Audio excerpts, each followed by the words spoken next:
ગાંધીનગરનો ઘ4 underbridge બંધ કરવામાં આવ્યો છે। ભારે વરસાદ નોંધાયો છે ગાંધીનગરમાં, જેના પગલે ઘ4 અંડરબ્રિજ બંધ થયો છે। અંડરબ્રિજમાં વરસાદી પાણી ભરાયા છે। અંડરબ્રિજ બંધ કરવાથી અનેક લોકો ગાંધીનગર ખાતે અટવાયા છે।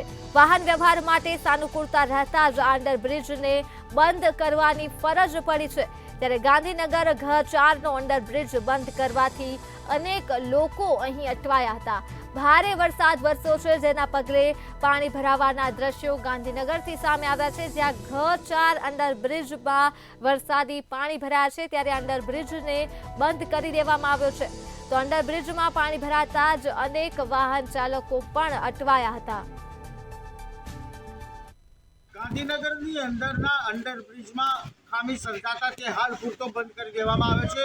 છેલ્લા 24 કલાકમાં અવિરત વરસાદ પડવાના કારણે ગાંધીનગરનો માર્ગનો ઘ4નો અંડરબ્રિજ જે સતત વાહન વ્યવહારથી વ્યસ્ત રહેતો છે, પરંતુ વરસાદના કારણે પાણી ભરાઈ જવાથી અને તેમાં રોડ તૂટી જવાના કારણે આ રોડ અત્યારે હાલ પૂરતો બંધ કર્યો છે। આપને ખાસ જણાવી દઉં કે આ રોડ પૂર્વ મેયર રીટાબેન હતા ત્યારે બનાવવામાં આવ્યો હતો, પરંતુ કેટલીક ક્ષતિઓના કારણે આ રોડ લાંબા સમયથી કંઈક ને કંઈક ટેકનિકલ ખામીના કારણે બંધ કરવામાં આવતો હોય છે।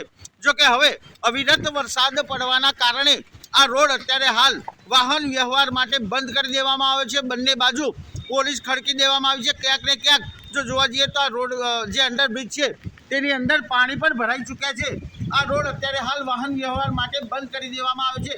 લાંબા સમયથી તેનું રિપેરિંગ કામ કરવામાં આવ્યું હતું, પરંતુ કોન્ટ્રાક્ટરોએ સંતોષકારક કામ નહીં કરવાના કારણે અંડરબ્રિજની આ દશા થઈ છે। જોકે કલેક્ટર કચેરી જોડે જ છે, તેમ છતાંય કોન્ટ્રાક્ટરો દ્વારા આ રોડની મરામત વ્યવસ્થિત કરવામાં નહીં આવવાના કારણે અત્યારે આ રોડ બંધ કરવાની ફરજ પડી છે। કેમેરામેન વિનોદ રાઠોડ સાથે ઉજ્જવલ વ્યાસ, મંતવ્ય ન્યૂઝ, ગાંધીનગર।